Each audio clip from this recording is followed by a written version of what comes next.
In 2015, in the warm, tree-lined streets of Pasadena, California, 30-year-old Hannah Craig prepared her townhouse for a small celebration. She had recently received a promotion at a respected architecture firm, an achievement she met with her usual quiet pride. The guest list was short: a few close colleagues, her aunt from Glendale, and her father, Michael Craig, a retired Marine turned security consultant who still carried himself like a man perpetually braced for war. Hannah lived alone. Her routines were exact, her home minimalist but welcoming, and her demeanor reserved. She kept her life structured, preferring control to chaos, order to vulnerability. Her relationship with her father had always been tempered by a strict formality. After her mother's death, when she was 12, their connection had turned transactional. Rides to school, permission slips, tuition forms, financial advice. They shared dinners a few times a year and exchanged brief, thoughtful gifts on birthdays. He called her kiddo. She called him sir once, and it stuck. There had never been a confrontation, but never intimacy either. A week before the dinner, Hannah spent her Saturday afternoon in the basement archive of the firm, sorting through project records and collecting early blueprints for an upcoming internal exhibition. She enjoyed the solitude of the filing room, the smell of paper and metal, the silence broken only by the occasional groan of old ductwork. Among dusty portfolios and model photographs, she found a cardboard box labeled Community Outreach, 1993-1997. It was likely from the era when the firm sponsored local school programs and youth centers. Curious, she opened it. Inside were scattered documents, newspaper clippings, and a handful of VHS tapes. One, in particular, stood out: a faded sticker with the words Children's Mural Day, Altadena Elementary. Hannah recognized the name. It had been her school. On a whim, she took the tape upstairs, converted it using the firm's media station, and began to watch. The footage was shaky and sunlit, filled with little children in overalls painting a long cinder block wall with rainbows, handprints, and oddly proportioned animals. Her own 6-year-old face appeared briefly, smeared with green paint and beaming with pride. She smiled. Then the camera shifted. In the background, partially hidden behind a group of parents, stood her father. He looked younger, more relaxed. His hands were wrapped around those of a woman with dark, curly hair. She leaned into him with a kind of ease that Hannah had never witnessed between her parents. Two children stood beside them, a boy and a girl, both around 6 or 7. The boy had Michael's square jaw. The girl had Hannah's cheekbones. The woman turned toward the camera briefly. Someone called her name off-screen, clear, unmistakable. Loretta. Hannah paused the footage. Her fingers hovered above the keyboard. The timestamp in the corner read 1991. That year, her father had been stationed stateside, according to what he once told her. Her mother had already been sick. Hannah remembered the hospital visits, the silence in the house, the long nights spent drawing floor plans of imaginary cities to escape the heaviness. She replayed the scene, watched the hand-holding again, noticed the casual intimacy, the familiarity. It didn't look like an affair. It looked like a second life. She turned the tape over. The label on the case was faded but legible. Under Altadena Elementary was a name in different handwriting: Loretta Brown. Hannah placed the tape back in the box but left it slightly angled. Unfiled. She did not speak to anyone about what she had seen, but that night, alone at her desk, she opened her laptop and typed Loretta Brown, Altadena, California, into a search engine. What returned made her sit back in her chair and press a hand against her chest, as though trying to keep her lungs from collapsing. She kept reading, then bookmarked a link, then closed the lid. Outside, the Pasadena dusk melted into night. Inside, a fracture had begun to spread across the clean geometry of her past. Hannah approached the days that followed with a quiet urgency. Her routines stayed intact on the surface: commute, emails, firm meetings. But behind the calm of her expression, a private investigation began to unfold. Every night, after dinner, and before sleep, she sat in her study with the door closed, tabs open across two monitors, cross-referencing every name and date she could extract from the video. She started with Loretta Brown. The name was too common to yield results without precision, but Hannah narrowed the field using the school district and time frame visible on the tape. Eventually, through an online database of municipal employees, she found a listing. Loretta M. Brown, listed as an accountant at the Oxnard City Health Clinic. Oxnard, a coastal town just over an hour northwest in Ventura County. Zip code 93035. Area code 805. The address associated with Loretta in public property records was a single-story house in a quiet cul-de-sac not far from the ocean. Purchased in 1995, still held in her name. No sign of co-ownership. Hannah scrolled through aerial views of the neighborhood, the faded red roof, the tidy lawn, the palm trees swaying along the sidewalk. She zoomed in on the mailbox. Unremarkable, functional, a container of small truths. From there, the search expanded to other household members. Voter records, local newspaper mentions, public school newsletters. Loretta had two children, Wes and Mariah Brown, both adults now. Wes appeared to be a construction manager, Mariah, a freelance illustrator. A few clicks later, she found them on social media. Hannah froze the moment Wes's profile loaded. The photograph wasn't striking at first glance. Just a man in his late 20s leaning against a pickup truck, smiling at someone just out of frame. But his left wrist rested atop the side mirror. And there it was. A birthmark. Obscure in shape, soft in color, almost a cloud. Identical to the one Hannah had been asked about since childhood. A blot of pigment just beneath the skin, just above the joint. Her pediatrician once called it a rare dermal melanocytosis. She'd always thought of it as a peculiar inheritance from her mother's side. Now she wasn't so sure. She zoomed in on the image, then again. The angle was imperfect, but the shape was unmistakable. Her breath caught. Her chest grew tight. She went further, scanning albums and tags. One photo, dated 2 years prior, showed Wes and Mariah at a barbecue.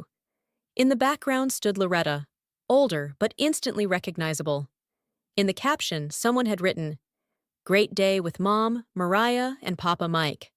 The tag linked to Michael Craig's account, long inactive, but still there. A username she had seen once, years ago, when he had tried and abandoned Facebook. Hannah leaned back in her chair. The room suddenly felt airless. She closed her eyes, trying to conjure a version of reality in which the name was a coincidence, the birthmark a genetic fluke, the caption a misprint. But all possibilities collapsed into one conclusion. Her father had been raising a second family, not in secret from the world, but from her. The silence of the room pressed in on her. She looked around at the space she had made for herself, every angle carefully designed, every shelf curated, every piece of furniture a choice. Yet the foundation beneath it all felt cracked now, like an old building held together by habit and denial. She didn't sleep that night, nor the one after. She lay in bed, watching the ceiling shift in moonlight, playing and replaying scenes from childhood. Her mother coughing in the bathroom during chemo treatments, her father gone on business trips, the empty seat at the school play, the missed birthdays explained by scheduling conflicts. She had believed all of it, or wanted to. Some nights she pictured Loretta receiving calls from Michael, while Hannah and her mother waited for him to return. She imagined dual holidays, alternate weekends, a man compartmentalizing entire lives into parallel scripts. But what disturbed her most was the idea that her mother, Lauren, might have known, and chosen silence over confrontation. Hannah began to understand that her childhood had been defined not just by absence, but by design. The reality of her family had not collapsed. It had been built this way from the beginning, hidden, sectioned off, like an unpermitted wing of a house no one was supposed to explore. Until now, Hannah had always been methodical in her work, and this dinner was no exception. She framed it as a celebration, nothing too formal, but significant enough to justify the effort. Her recent project had been featured in a prominent design journal, and she used that as a legitimate excuse to gather people. The official story was one of professional success. The real reason was far more personal. She compiled the guest list with precision. Her father, Michael; her father's sister, Aunt Judith; her partner, Daniel; a few colleagues from the firm who had become close over the years; two family friends who had known her since childhood. That accounted for 8. The remaining 6 seats were more delicate. Under the guise of a community event honoring veterans and their families, allegedly organized by a nonprofit group she fabricated, Hannah drafted and sent a carefully worded digital invitation to Loretta Brown. She addressed it broadly, expressing appreciation for military families and inviting them to a private dinner in Pasadena, recognizing the contributions of Marine veterans and their children. It included a firm RSVP link, a map, and a line about photography for archival purposes. She also invited Wes and Mariah. Their names were included on a generic family list, giving the impression that multiple guests from various branches of service would be in attendance. The tone was casual, yet respectful. It was the kind of email that would be easy to accept, harder to question. The venue was her own home. She reconfigured her dining area to accommodate a long table that stretched diagonally across the room, brushing against the edges of the bookshelf and the wide bay window. She borrowed chairs from neighbors, selected a tablecloth in a muted cream linen, and arranged place settings for 14, each one identical, from the polished flatware to the crystal water glasses and the folded napkins placed with millimetric accuracy. Name cards were simple white cards with first names only. No last names, no titles, no family indicators. Just Judith, Daniel, Wes, Loretta. An intentional ambiguity woven into every detail. She hired a videographer through a local media student network, requesting they record footage for a supposed company reel on architectural storytelling through shared spaces. She provided a list of interview questions and asked them to remain discreet, capturing moments and reactions without drawing attention. The camera was mounted in the corner of the living room, steady and silent, its red light barely visible. On the day of the dinner, she wore a navy blue dress with a high collar and minimal jewelry. She spent the morning arranging flowers, neutral whites and greens, then checked the lights, adjusted the camera angle, and tested the acoustics with a soft clap of her hands. The air smelled faintly of citrus and rosemary from the roasted vegetables warming in the kitchen. Guests arrived gradually, coats draped over arms, smiles offered with wine bottles and congratulations. Michael was one of the first, dressed neatly as always, with the posture of someone who still measured every room for exits. He embraced Hannah briefly, made polite small talk with Daniel, and settled into his seat without suspicion. At 6:47 p.m., Loretta entered. She wore a coral blouse and carried a bottle of Merlot. Her expression was warm, her body language relaxed. Beside her walked Mariah, wearing a slate gray blazer over a floral dress, and behind them, Wes, taller than both, nodding as he stepped inside.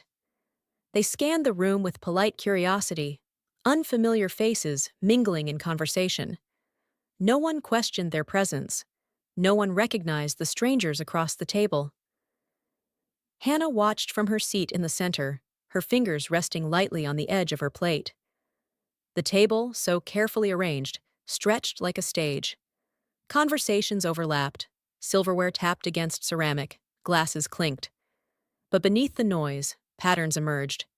She studied the glances, how her father's gaze lingered a second too long on Loretta before darting away, how Wes and Mariah mirrored some of her own facial movements, how laughter echoed in nearly identical rhythms, intonations aligned, familiar gestures crossed lines that shouldn't have existed. The videographer drifted quietly, recording the invisible thread pulling through the air. Hannah smiled faintly, as if acknowledging something only she could see. The architecture of the evening held for now. 14 seats, 14 faces, 2 families in a single room. And no one, yet, had spoken the truth aloud. The moment of rupture began subtly, almost imperceptibly. A lull in the conversation, the faint clatter of a fork dropped on a plate, a shift in posture so slight it could have passed as nothing. But Hannah saw it. She saw the way her father's eyes froze, mid-sentence, as Loretta's voice carried gently across the table. He turned slowly toward the source of the sound, confusion flickering across his face, then recognition. Then the color drained from his skin, and he sat back in his chair, like a man caught in a current he had once controlled but no longer could. Loretta stood a few feet outside the main arc of conversation, a glass of red wine suspended in her hand, her eyes searching the room, unsure now of where she belonged. For a long second, no one said anything. Then Wes, trying to bridge the unfamiliar silence, introduced himself again with a smile toward the group. But his voice trembled. Mariah gave a half laugh and looked around, sensing something had shifted. The warmth in the room had cooled, drawn out by a presence no one could yet explain.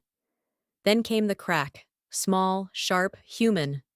Mark, a family friend's teenage son, who had once been Hannah's student in a local summer program, pointed across the table and said her name aloud, confusion on his face as he asked why someone from his school was here at a veteran family dinner.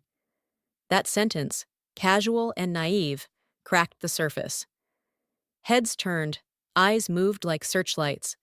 Guests began to glance from face to face, from Loretta to Michael, from Wes to Hannah, to the matching profiles and mirrored gestures. Hannah did not speak. She reached for the serving spoon, calmly scooped roasted carrots onto her plate, and placed them gently beside her fish. Her expression didn't change. She didn't answer the question. She didn't need to.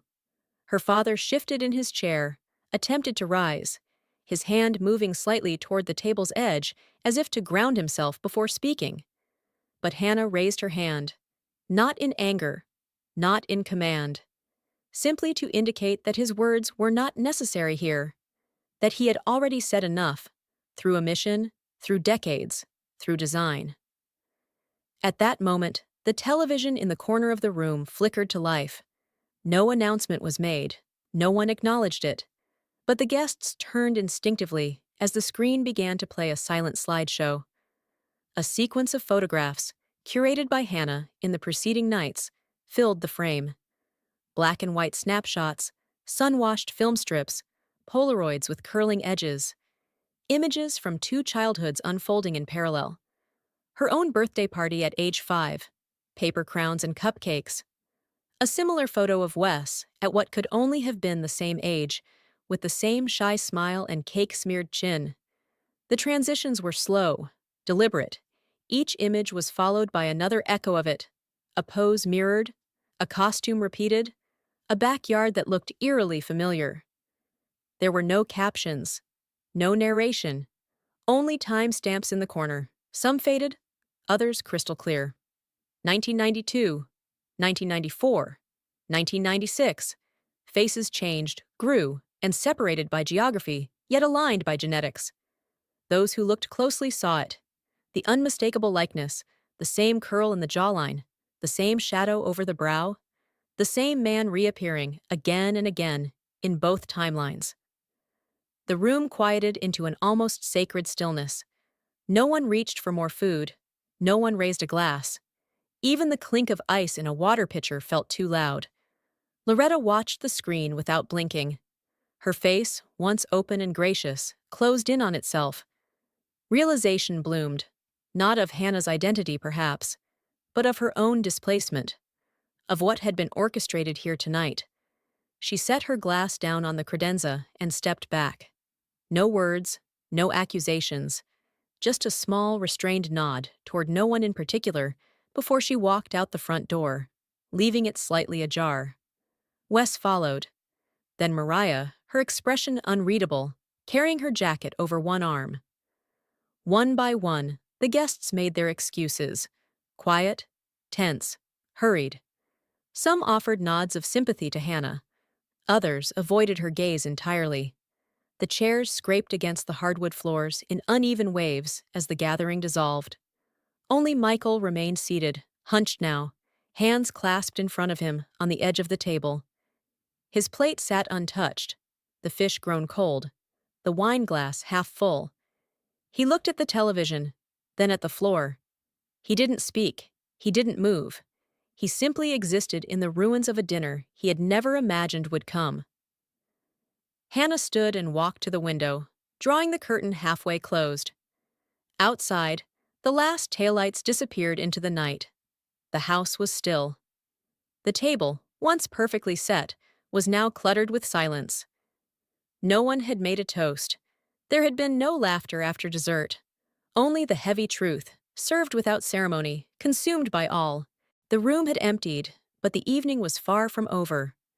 Michael remained at the table, motionless, a silhouette caught between the flickering light of the television and the deepening dusk beyond the curtains. The wine bottle on the sideboard had tipped slightly during the exodus, and now, with a slow rhythm, droplets slid into the bowl of a forgotten glass. The sound filled the silence like a metronome marking the unraveling of something long, held together by willpower and pretense. He tried to speak. Once. Then again. Each attempt withered in his throat. The words, once tools of control, now felt foreign and hollow. Across the table, Hannah sat with her hands folded, gaze unwavering. She didn't answer, didn't prompt, didn't ask for an explanation. She simply watched him. Not as a daughter waiting for comfort, but as a witness documenting collapse. The few remaining guests, those who had lingered out of confusion or stunned politeness, began to murmur among themselves. They spoke in half-whispers, pulling pieces of the puzzle from thin air. Someone mentioned seeing Michael once at a hardware store an hour outside Pasadena, with a woman they had assumed was a coworker. Another recalled a Christmas when he'd missed the family gathering due to last-minute travel, only now realizing that travel might have had a name. Loretta had left behind more than her silence. On the edge of the table, under a linen napkin, she had placed a small photo album. Its cover was faded navy blue, the kind given as thank you gifts by wedding photographers or school portrait companies. Someone picked it up, thumbed through the pages. Inside were snapshots of holidays, birthdays, school plays. Images of Wes and Mariah opening identical gifts Hannah had once received. The same model telescope, the same book, inscribed with a near-identical message. Pictures of Michael sitting beside a different tree, on a different couch, smiling with a different family. As the album passed from hand to hand, voices grew more hushed. The timeline became undeniable. Double holidays, 2 houses, 2 sets of traditions, 2 identities maintained in parallel, sustained by careful scheduling, selective truths, and the unwavering belief that none of it would converge. Michael finally found his voice. He spoke not with confidence, but with exhaustion. He cited pressure, the burden of expectations, how it had started small, innocently even, a mistake, a miscalculation, then a child, then 2, then it had gone too far to undo. He spoke of shame, of fear, of not wanting to lose either side. He framed it as survival, as a failure of courage rather than intent. But the words didn't land. They hovered and dissipated. Hannah's sister rose from her seat, her hands trembling as she clutched her purse. Her face was pale, streaked with tears she hadn't bothered to wipe away. She didn't speak to anyone. She walked to the door, opened it, and stepped into the night without closing it behind her. Michael watched her go, a flicker of recognition, perhaps regret, perhaps resignation, crossing his face. He looked back at Hannah, but she remained still. She had stopped expecting answers the moment he stood in that room and pretended not to know the people across from him. The photo album remained open on the table, a 2-page spread showing birthday cakes with different icing but the same age candle. The same man behind each child. The same eyes, the same smile. 1 person, 2 lives. And now, No more performance, just silence and the debris of all he thought he could hold without consequence. Hannah didn't raise her voice. She didn't accuse. She let the truth do the work. It needed no embellishment. The facade he had constructed over decades, meticulously layered, reinforced with charm, buried under logistics, had finally collapsed. Not with an explosion, but with a long, quiet breath. 6 months later, Hannah completed the restoration of a 1930s post office in Santa Paula. The building had been slated for demolition before a preservation grant gave it new life. Its bones were solid, its facade weary. She had approached the project like an archaeologist more than a designer, peeling back layers of drywall and paint to expose what time had hidden. Her work was precise, reverent, almost ceremonial. She left the original terrazzo floors untouched. She recreated the plaster cornices by hand, but it was the stained glass that became her quiet signature. In the northeast window, above the old mail sorting room, she embedded a shape into the composition, a small silhouette of a house with two doors. The symbol was subtle, nearly lost in the geometry of red and amber panes, but those who noticed it always asked. When pressed, she simply said it represented a layered home, a house not defined by walls, but by contradictions. No one questioned her further. Her father never reached out again. After the dinner, he had vanished into a kind of self-imposed exile. The family heard he had moved to Arizona, sold off what little he had left in Pasadena, and cut ties with both families. Loretta never responded to the email Hannah sent a month after the gathering. Mariah had quietly unfriended her on social media. Wes deleted his profile entirely. Hannah didn't pursue contact. Instead, she turned inward. On a gray Sunday in early autumn, she uploaded a short film to Vimeo. It was 12 minutes long. There were no faces, no names, just footage, cut carefully, layered with ambient sound and wind through trees. The opening scene showed the corner of a dining table, 14 plates laid out, one slightly off-center. A slow pan across a hallway lined with shadow.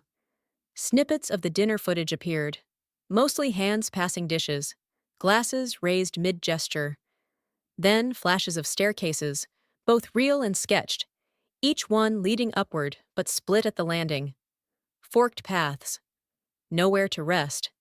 The final image held the screen for almost a full minute. A blueprint of a modest house, duplicated and overlaid with translucent lines. 2 front doors, 2 chimneys, 1 shared foundation. The screen faded to black. In white serif text, the closing line read, "One house is not always one truth." The video spread without noise, picked up by architectural forums, shared in newsletters and academic circles. Some praised its symbolism. Others called it disorienting. One critic wrote, "This is what familial fracture looks like when reimagined as spatial narrative." Another called it a haunting ode to the unseen rooms we grow up inside. Hannah read none of it. She didn't need to. The film was not a confession, not a warning, not even a reckoning. It was a record, a private archive where no labels were required, where the weight of the unsaid could settle without resistance. In it, she had placed every silent question, every unearthed contradiction, every echo of a man who lived 2 lives and left them both hollow. She never used her father's last name again. In her new projects, she signed only Hannah, no middle initial, no suffix. Her name had become something she built with her own hands, measured, tested, reinforced. A structure that would not collapse,